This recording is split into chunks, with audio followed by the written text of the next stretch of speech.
Welcome to another episode of Secrets Recap.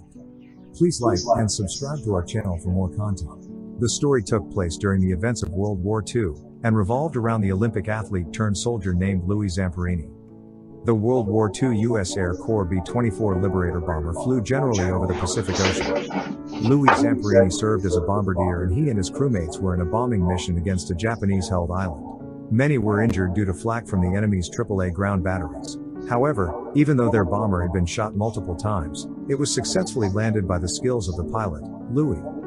Flashback to a young Louie. He was living in Torrance, California. At a very young age, he was escorted home by a police officer after defending himself from bullies. His family is a traditional Italian family that immigrated to America. During a baseball game, he was caught under the bleachers and tried to run away to avoid getting in trouble. His older brother saw him running, and for the first time, realized that his brother, Louie, was a fast runner. His older brother began training him, and a few years later, he became the fastest runner in his high school's history. He ended up competing in the 1936 Summer Olympics in Berlin, Germany. During the game, he was in last place all through the race, but somehow he suddenly managed to speed up, setting an American world record. Fast forward to the present, the crew was transferred to Hawaii to wait for a reassignment. The soldiers were sent on a mission to search for a missing aircraft and crew. They were given a B-24, which is notorious for being defective. During their search, mechanical failure plagued their plane, causing it to crash into the Oahu Ocean, killing 8 of the 11 men aboard. The 3 survivors, Louie, Phil, and Mac, managed to make their way onto a lifeboat. Stranded in the middle of the sea, the 3 men struggled to survive. They rationed themselves to a piece of chocolate and a drop of water per day. On the 3rd day, a plane flew over them and they tried to signal it with a dye and flare gun, but it went unnoticed. As days passed, their situation got more and more desolate. They were bitten by bugs and became completely dehydrated. They continued to fight, although Mac felt more and more hopeless. Eventually, they exhausted their supplies. One day, an albatross landed on their raft, and in desperation, they beat it to death. But when they tried to eat it, they vomited it all up. However, then they used the pieces of the albatross as bait to attract various fish, which they ate raw. Eventually, sharks began to circle the boat and they learned to lay low. One morning, the exhausted soldiers were wakened by a rainstorm. They were overjoyed, and filled their containers with fresh water. After the storm had passed, Louie made a pact with God that if he survived, he would serve him for the rest of his life. The 3 men managed to hold on. At one point, Louie even managed to stab a circling shark, and they hungrily feasted on its meat. After 29 days, another plane flew overhead and they shot their flare gun to attract attention. The plane circled around and all were ecstatic that they would finally be rescued after a harrowing 4 weeks. However, the plane began firing at them. They all quickly jumped into the water and hid from the bullets, kicking away a shark. They resurfaced back on the life raft, but the firing continued. Louie dove back into the water, but Mac and Phil huddled on the floor of the boat. When the gunfire had stopped, Louie approached them. He thought they were dead, but the 2 men had managed to dodge the bullets. The plane disappeared, and they patched up the holes in their raft. Weeks passed. By then, they had been stranded for almost 50 days. Sadly, Mac deteriorated and had finally died. Louie and Phil wrapped his body in a blanket and gave him a burial at sea. Shortly afterward, the 2 men were woken up by both good and bad news. Their raft was finally discovered by a ship. However, it was a Japanese ship, and they were now being held as prisoners. Louie and Phil were taken to a POW camp and were told that they will be treated as enemies. The Japanese soldiers forced them to strip and started beating them. One of the soldiers was named Mutsushiro Watanabe, nicknamed the Bird, because the prisoners couldn't call him when they wanted to. He was cruel and sadistic. It was said that he was like that because he came from a military background and was trying to live up to his father's expectations. He took special interest in Louie after spotting him looking at him while he was speaking to the prisoners outside. He told him to look at him and then whacked his nose with a cane. Louie stood up again and looked at Watanabe.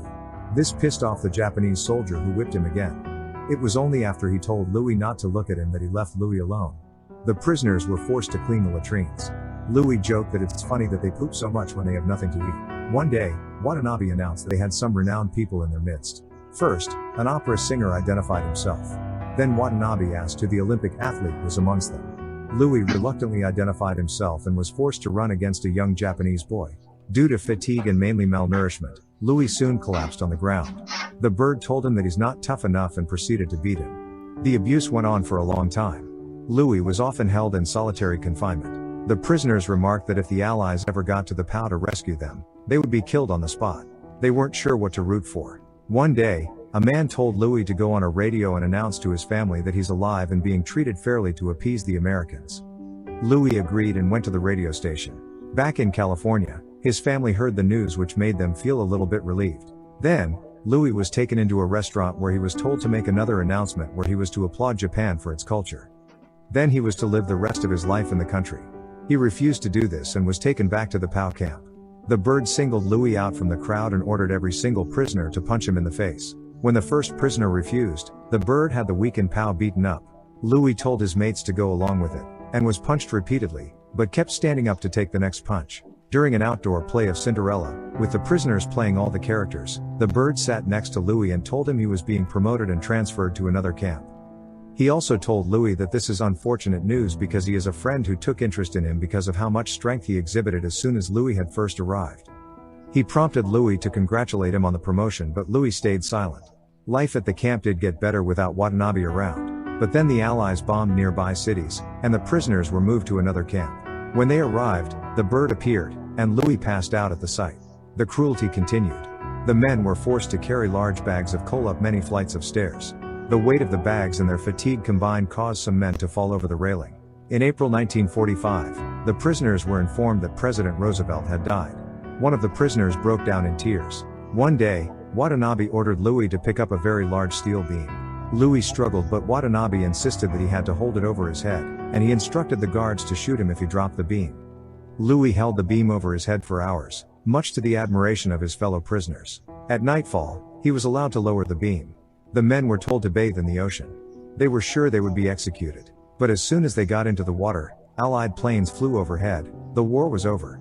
They all cheered at having survived. Louie went to the camp's bathroom now that they were liberated. There, he saw a picture of the bird as a child with his dictator father. Louie was disgusted. Louie was soon sent home to his family and was ecstatically embraced by them. Note a real-life photo of the scene, following. The Japanese were held accountable for their war crimes, but eventually the charges were dropped to ensure good relations with the Japanese. Louie kept his promise to obey God and remained religious throughout the rest of his life. He forgave all the men who wronged him and met all of them in person, years later. However, Watanabe refused to meet him. Louie returned to Japan for the 1998 Olympics to carry a torch when the games were next held in Japan. Please note the memorial card, following, revealing that Louie Zamperini passed away in 2014, 3 months prior to the release of the film, Unbroken. Thanks for watching.